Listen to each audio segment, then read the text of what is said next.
Right. Hey. Forward. Oh.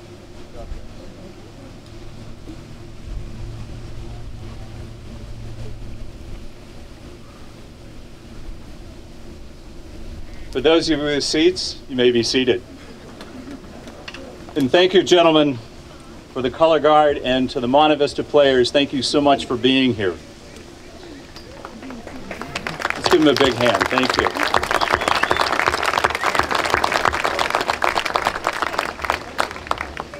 Today I'm joined here by my fellow council members, Vice Mayor Robert Storr, Councilmember Mike Doyle, last year's Mayor Karen Stepper, and current council member. And we're also joined by our most recently departed mayor,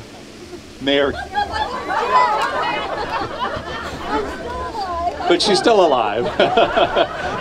Candace Anderson, as you know, who was successfully elected to represent us in Contra Costa County's Board of Supervisors, District 2. Candace, thank you for being here. And of course, none other than our very own local resident, somebody who's been here for many years, who's changed the face of what Danville looks like, none other than our town manager, Joe Calabrigo. So thank you. And of course, our chief of police, who we are so proud of, that's here today with our color garden, Chief Steve Simpkins.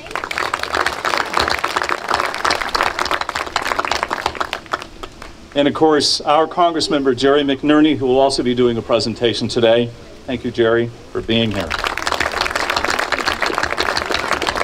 And somebody that we know well, who was on the school board while these two young women were growing up here, who now represents us in the State Assembly, Assemblywoman Joan Buchanan.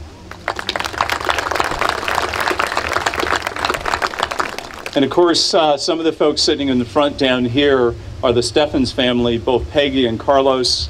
There are 4 children in the family, not only Maggie and Jessica, but Teresa and Charlie. Grandma from Peggy's side of the family, from Arinda's here, who I heard a statistic. We've heard about how many goals and all these things, but this woman has a statistic of having nearly 40 grandchildren, including 5 great-grandchildren. Pretty extraordinary. As well as one of Peggy's sisters is here today as well. There are many people who touch the lives as parents when we're raising our children.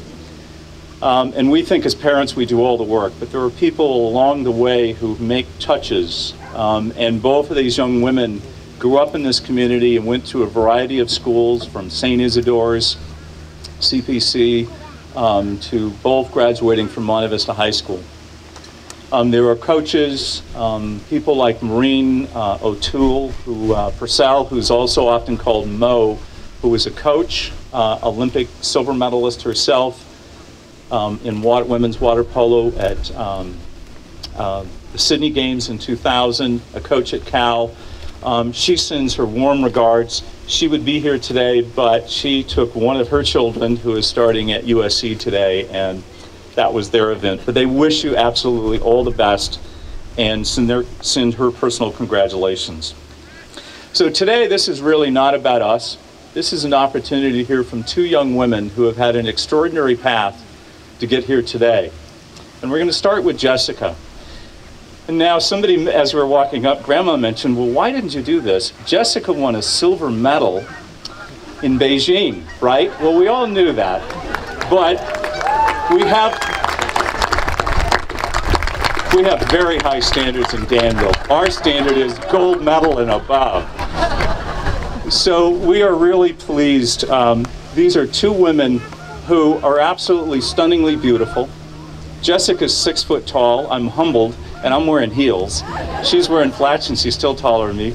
Maggie's 5'9" and only 19 years old, and she's not stopped growing yet. But I have to tell you that there must be something in the water here, and there's no pun intended.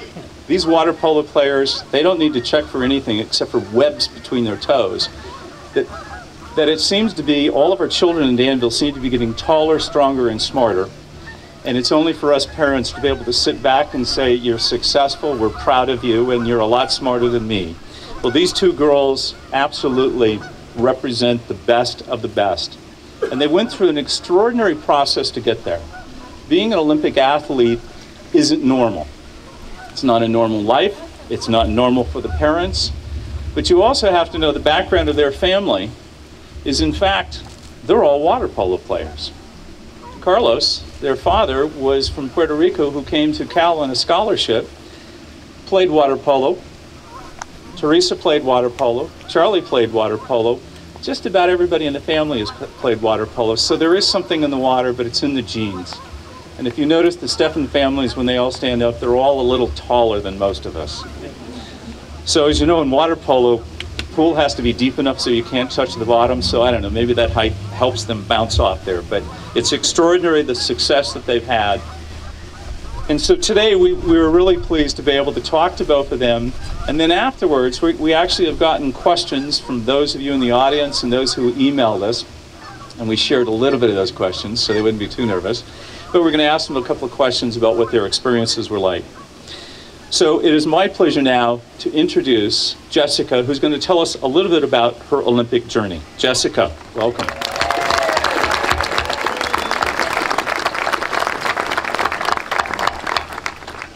Hi. First of all, there's absolutely no place like Danville. I mean, this is a beautiful day. I was actually on the news this morning and they told me that it was going to be cloudy and cold, and here's the sun. So we travel all over the world and it is just the best feeling to come back home to the US, but especially to Danville. So yeah.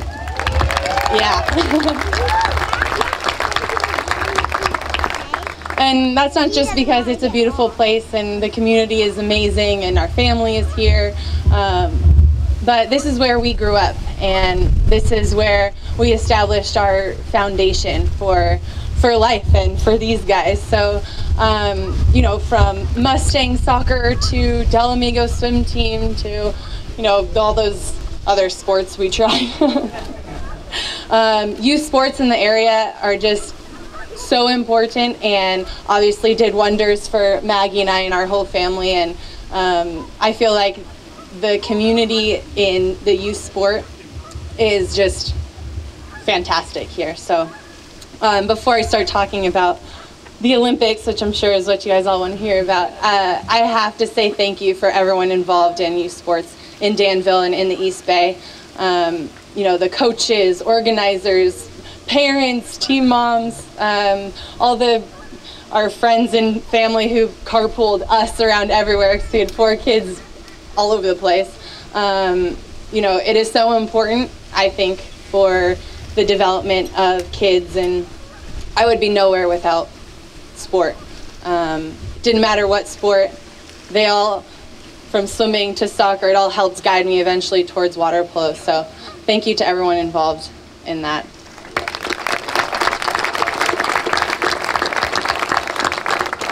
But it's also the kids who are playing sports, or you guys just about to start. You know, you were my competitors when I was young, and you were the people I was nervous to play against or swim against. And you know, that's what makes us all better, is competing and not being afraid to play tough on someone. So you know, just know that every day you go out to practice, every time you go out to a game or a meet, you are not only bettering yourself, but bettering other people. Maybe future Olympians, maybe future NC2A athletes, or, you know, scientists or whatever. You know, sports will help you figure out where you're going in life. So on to the Olympics. As our mayor told us, I competed in Beijing and was very fortunate to have my entire family there. I went to Stanford, and my coaches, my teammates, my family were all so supportive there, and I ended up somehow sneaking onto the national team at some point. And I think it's probably due to all the competitive sports we have around here. I just wanted to compete with whoever it was, even if it was my idol. But I'm extremely proud of that silver medal in Beijing. My first Olympics, I didn't know if I was going to come to another one, so even just to compete at the Olympics was always my dream. even if I never told people, that was always my dream. I love sports, I love competing, and to finally realize that is incredible. But that team knew, we all knew that with that silver medal, we were so proud and very happy with it, but at the same time we knew there was something missing. USA Water Polo has historically, the last 10 plus years, been a dominant force in international water polo, and the only thing missing from that trophy case was the Olympic gold. So I think 6 or 7 of us from that team returned and wanted to at least make one more try for that Olympic gold in London. That team, that Beijing team, was great. I have amazing friends from that team, but I think that the difference that we found in London with this team, with Maggie, my sister, we really came together as a team. And to be completely honest, as I've said 10 times already, I'm a competitor, and I never realized the importance of being a team and really forming a team bond with those girls. I didn't realize that until this Olympic Games. You know, one of my Fury soccer cheers was team. Everyone together, everyone achieves more. And you know, I always thought, yeah, together we're a team. We're gonna win. And you know, it's always on very talented teams, so we're lucky. But it's not maybe until you're playing against international players that that's just not enough. And we really came together as a team. Thankfully, the younger players, Maggie included, were a big part of that, kind of showing us how to, you know, be buddies in and out of the water and really fight for each other all the time. My one last moment, and I know we'll talk more about the with question and answers, but this last game, it's interesting because the last time I heard the national anthem was when we were on the podium. So that was special to hear it just now. But that final game, and I think it's largely in part because we were such a team, and I was willing to fight for each and every single one of the girls in the pool with me, and my coaches, and all their parents. I didn't care, whatever. That game was the most incredible game I've ever played in. We, as a collective, as a group, were so focused, so in tune with our goal, which wasn't even necessarily to win, it was just to dominate, and we absolutely did. And you could tell at every timeout, at every break, even if we were down in the beginning, that we were determined and we were going to do it together. I don't know if I'll ever have that experience again, just being so focused and in the moment, but I'm so thankful that I was able to have that, and I hope that at some point in your lives you can have that too. So thank you very much. Let's hear from Maggie.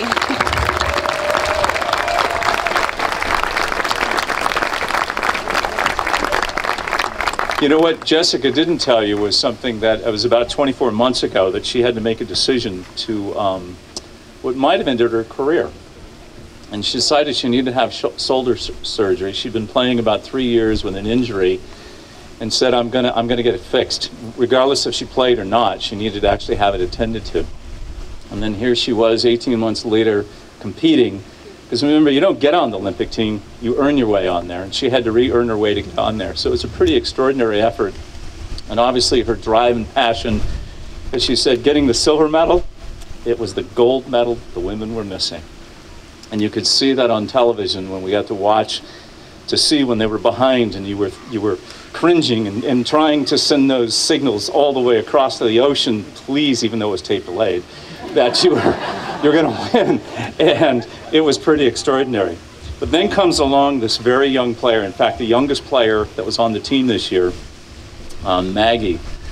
And here's somebody who didn't have that Olympic experience, but you could clearly see that, as Jessica described, that team spirit, and somehow they all clicked. When somebody was open, that ball moved around, and they just seemed to have that it exuded that feeling of that team spirit, and that they really were on the same page. So we're really delighted now to hear from the younger one. What was your story for your first Olympics? Maggie, welcome.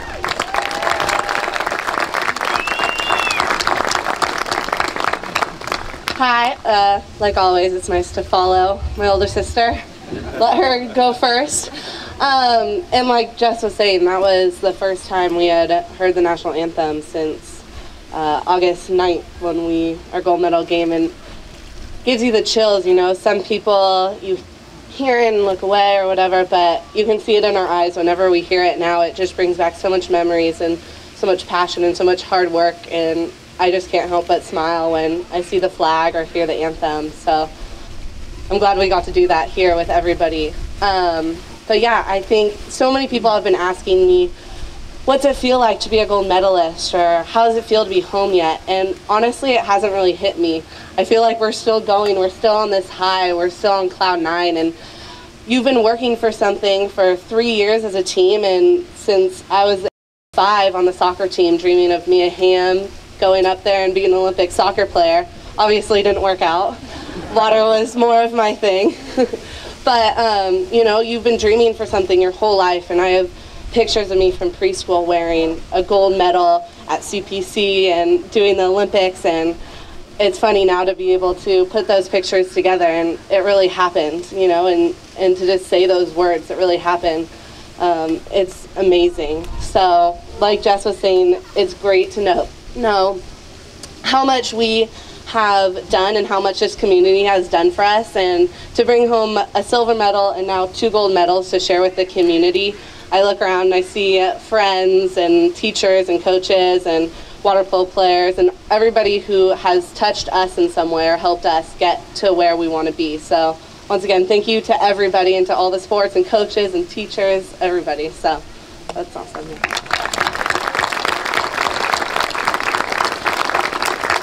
But I know, like Jess was saying, most people want to hear about our journeys and the Olympic experience, and obviously mine is much different than Jessica's.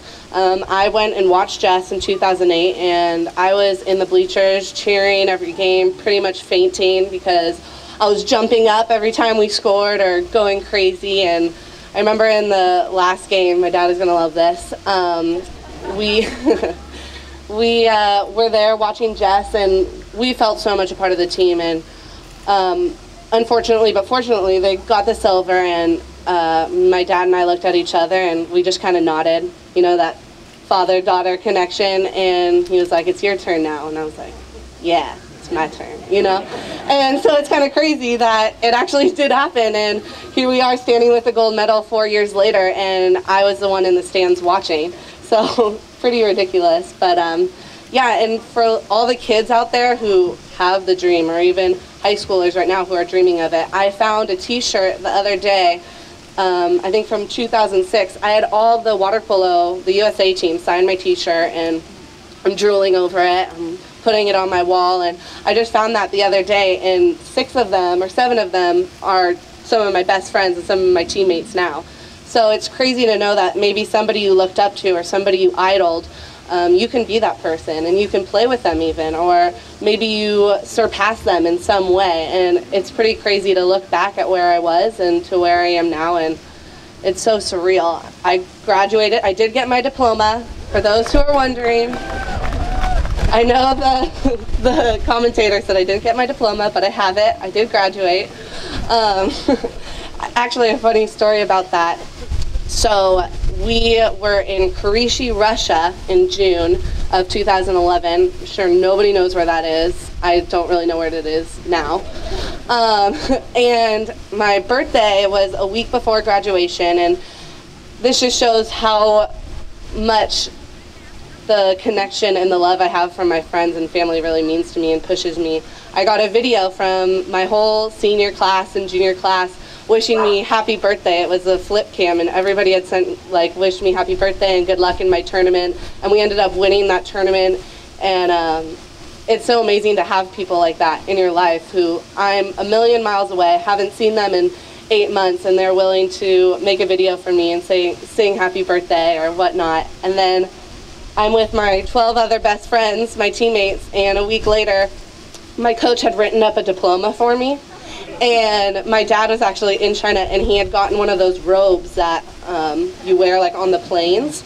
And he had put that on me and like a little hat, and I walk in, and we had gotten Domino's pizza from China, or where were we? Russia, sorry, in Russia, and we had a diploma, and they're like, speech, and it really warmed my heart to know that my teammates and my friends were all there for me, so pretty amazing, yeah.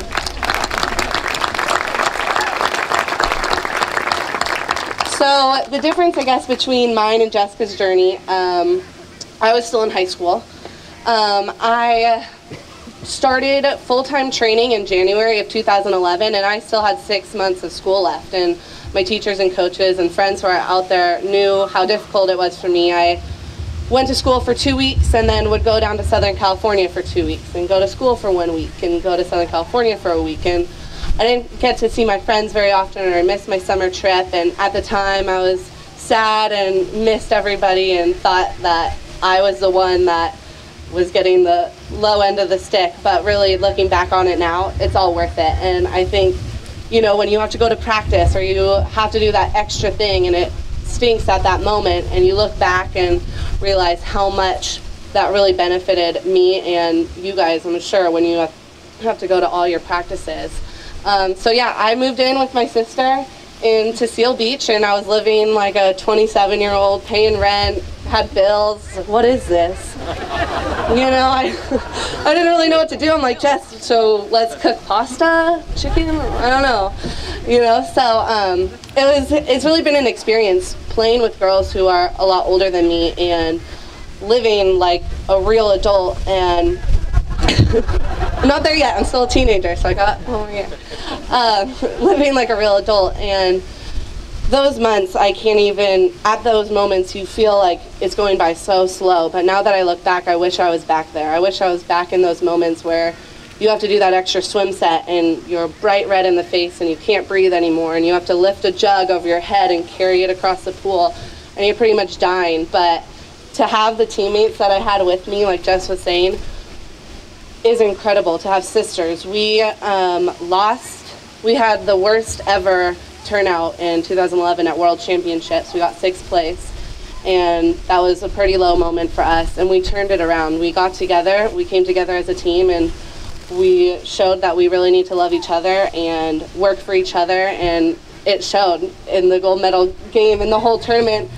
We're having fun out there. We're not, you know, everybody tells you it's not don't think of it as an Olympic experience, just think of it as another water polo game. Think of it as another tournament at Monte Vista or another tournament at Camp Belinda or wherever it may be. And kind of looking back at it, that's exactly how I felt. I didn't really, you get up there and you're nervous and you kind of feel like you're going to throw up before the first game and freaking out, and then you dive in the pool and it all goes away and you're just playing water polo, backyard pool, and looking around, seeing each other, kind of giving each other that nod was really the benefiting factor for us. And fighting, we got better and better each game and ended up on top. So I'm glad to be able to have this gold medal and share it with my sister, but it's also Danville's and America's, and I think to be able to come home and share this gold medal with all of you and know that it's a part of you guys too is really special. So thank you.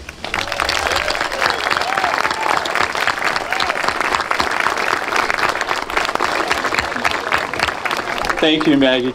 You know, it's amazing too, is that when you're the youngest person in the family, you kind of get ignored by a lot of people because you know, as a parent, you raise the first one, they did a good job. You raise the second one, they did a better job, and the fourth one comes along, you say, oh, they'll figure it out.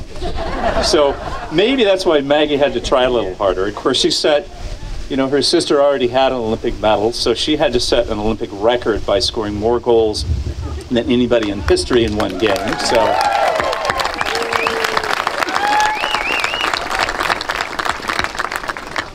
Extraordinary people do extraordinary things at the right time. When they talked about how they came together, it's amazing that as individuals, all of us look for that moment. And we've stood on this stage before with extraordinary people, our hometown heroes. And today we are so proud to be here.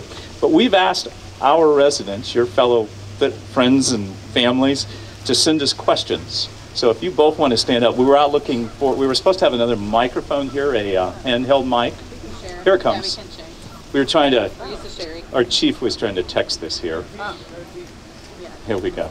Great. Why don't you guys make sure that one works okay? So these, I'm going to start off, these are really pretty straightforward, but a young man wants to know how many hours a day and how many days a week did you each have to train? This is a hard one. We trained up to 6 hours every day, except for Sunday, and maybe Wednesdays we'd have the afternoon off, but 4 to 6 hours in the pool. And how, and when did you start? Maggie mentioned you started just over a year and a half ago training? Yeah, I started training, well, I started playing water polo when I was 8, and I officially joined the senior national team in the fall of 2009, so it's been about 3 years. Yeah. But we went into full-time training a year and a half ago, so I moved down to Seal Beach after my surgery was all healed up. And the next question was, what tips do you have for future athletes when it comes to balancing training and schoolwork? I guess the one thing that really helped me, because I was pretty chaotic through high school, basically not really being there, the best thing is to just talk to your teachers early. I went in 2010, or my junior year, I went and gave my teachers a full-on schedule of all the tournaments and possible tournaments I could be going to, and just said, hey, my dream is to be an Olympian, and as much as I love school, this is a part of me as well. So I gave that to them, and they said, all right, and gave me a full packet of homework and possible tests that I'll have to do. And so I think just talking to your teachers early and really making sure they're on board with whatever you're doing is going to help a lot. By the way, I was just going to mention that you mentioned you didn't get to walk across the stage for your diploma. So we're not going to do it today, but you know what? Since we know school doesn't start for you at Stanford for a few days, Mary Shelton, who is our new superintendent of schools, last night even mentioned it when we had dinner. They would like to invite you back to Monte Vista when school starts next week, and see if maybe they can find that diploma that's been sitting on the shelf. Wherever it is. So you will get that phone call. So, okay, this is a really nice one. Besides winning the gold medal, which was pretty cool, what was the coolest part of your Olympic experience? Well, I'll just say that Maggie and I got to room together at the Olympics, and yeah, we've lived together our entire lives, but to be there together at the Olympics actually was really special. I don't know if that was my favorite moment, but it was definitely a good part of it. Yeah. Oh. No. Go ahead. Do you want me to say that one? I'll say 2. The first one for me, this was my first Olympics, so opening ceremonies. You guys get to see it on TV, but walking through the doors and just hearing USA, and you can't see anything because there's so many cameras flashing. It was amazing, and me and Jess actually were walking together and kind of arm in arm in a way, and nothing can compare to that feeling. And then the other one is we became really good friends with the basketball team, and like the interview, LeBron kissed me, so that was probably on the cheek, Dad, on the cheek. So maybe that's close to the next question. Other than meeting yourselves and your fellow gold medal, who was the most impressive or coolest athlete you met? Well, maybe I can answer for both of us. When we met Misty and Carrie, they are the best. I don't know. I've met them a couple of times, but they are just so nice and down to earth and normal people, so it's refreshing to see that. And they're now 3-time Olympic champions, so that's incredible. So Maggie, I hear your next favorite sport is actually beach volleyball. So yeah, mine are you too. Thinking of, there's an opening. She doesn't have a partner now, so I know. Is that your future? I know, Jess has a better vertical jump than me, so I could be the digger and just dive for everything. Well, there's a team. Maybe it's going to be the two of you. So, No. of the two of you, who's the most competitive in water polo? Carlos. Yeah. Carlos. Dad, absolutely. No, we are competitive when we're little. We're still competitive, but it's more fun competing together now. So. Yeah. Definitely. So how do you see this sport being part of your future for each of you individually? Oh, well, that one's easy for me, I guess. I'm going to Stanford, so I still have 4 more years of collegiate water polo, which I'm really excited for. I would love to get an NC2A title to go with my gold medal. And then hopefully a Rio and however many more my body can obtain. But I know Jess and I would love to help spread the sport as well wherever we can. I know one of our teammates is trying to just spread the sport in general all over the world and visiting different countries. So I think we would love to do that and help kids out, and yeah. And how about for you, Jen? For me particularly, I think that I'm probably done playing water polo, at least at this level. It's done so much for me, and sport in general has done so much for me, but I'm excited to cheer on my sister and start giving back to the sport in other ways. Hopefully be on the bench for her in Rio.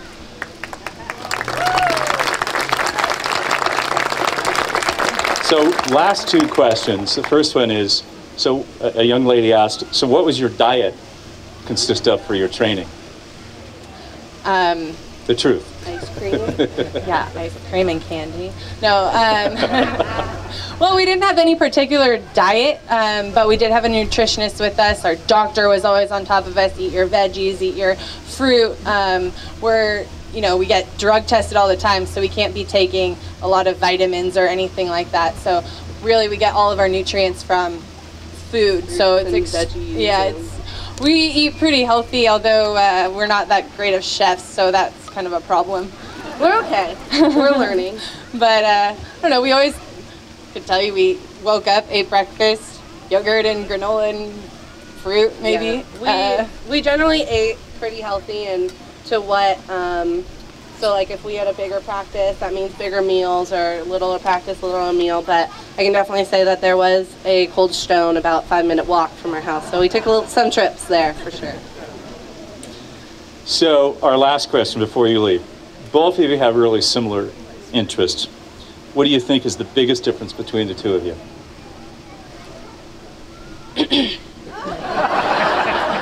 3 inches? Okay. Yeah, I don't know. Mom, Dad. Yeah. Older sister, younger sister, right? Yeah, typical older, youngest Yeah, sibling differences. I'm the baby of the family, which goes for a lot of things, I guess. She's the oldest. I don't know. We're very similar. You're both going to Stanford. The rest of the family all went to Cal. Yeah, we're rebels. No, I don't know. I think we're not the same person, but Yeah. Well, I guess I could say one thing for Jess. She's a little bit more brutal in the water, I would say, for sure. If something needs to be handled, or let's say somebody got, a little elbow in the pool, and Jess will be right there. Hey, who did that? Number 8. Oh, okay, I got her. That's Jess for you, pretty simply. Very good. Maggie, you were known to make your way around the pool as well. So, well, we're so delighted. Now this comes to the final 2 presentations. We would really like to, they pale in comparison to your gold medals, but we have a few things that we would like to present to you. I'm going to pull this back. And we are going to start off first with Congressman Jerry McNerney, who's going to do a presentation. Jerry? No, you're going to stand.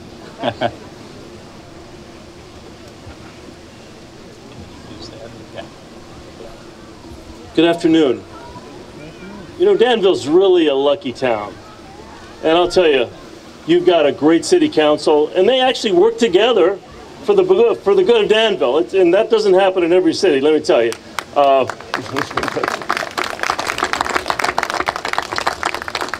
You've got great veterans organizations. They built a nice veterans facility downtown. You got good parks. got good schools and good school sports programs. But you know, I said it was luck, but it isn't luck. It's a spirit in this community that works together for these things. They don't happen on their own. You also have Captain Sully Sullenberger. That's pretty good. And now you have the Steffens sisters. What about those Steffens sisters? What about them?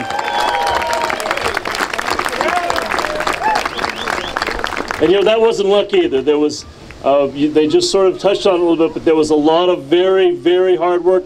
Water polo is not an easy sport. If any of you have played it, it's hard. And there was plenty of heartbreak. You didn't win every tournament. And there was determination. You did it year after year. You got better. You did it, and you knew you had a goal, and you went for it, and you got it, and you have this community at your back. Danville was there with the youth programs. Danville was there with the politicians. Danville is a great place, and it shows that that community spirit can come together and create something great like it did here. Danville should be very proud of these two young women. And I'd like to present certificates to both of them, one to Jessica, a certificate of special congressional recognition. I won't read it, but congratulations, excellent work. And I just want to touch a little. That's the first time I ever touched it. And Maggie, same thing. We're U.S. Women's Water Polo Team, first U.S. gold in American history. Congratulations.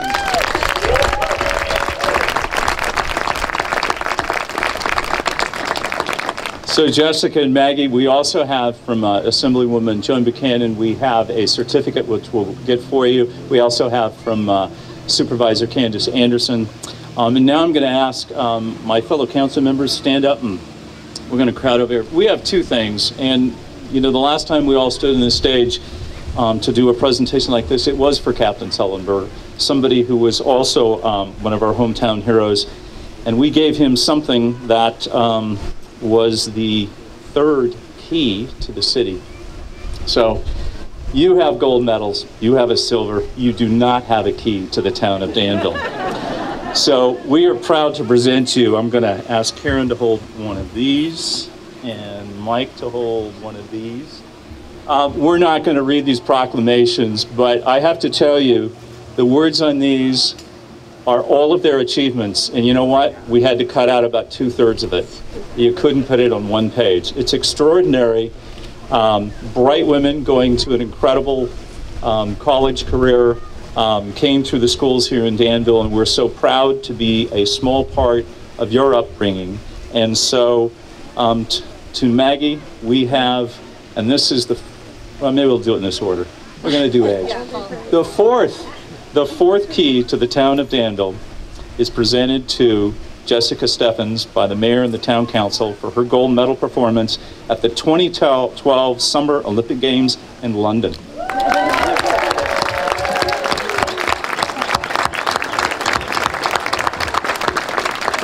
And our fifth key in the history, Danville's 150-year history, is to, oh, you want to see what they look like? Beautiful. So this key is presented to Maggie Steffens by all of your council members, and on behalf of all these people here today, congratulations, Maggie.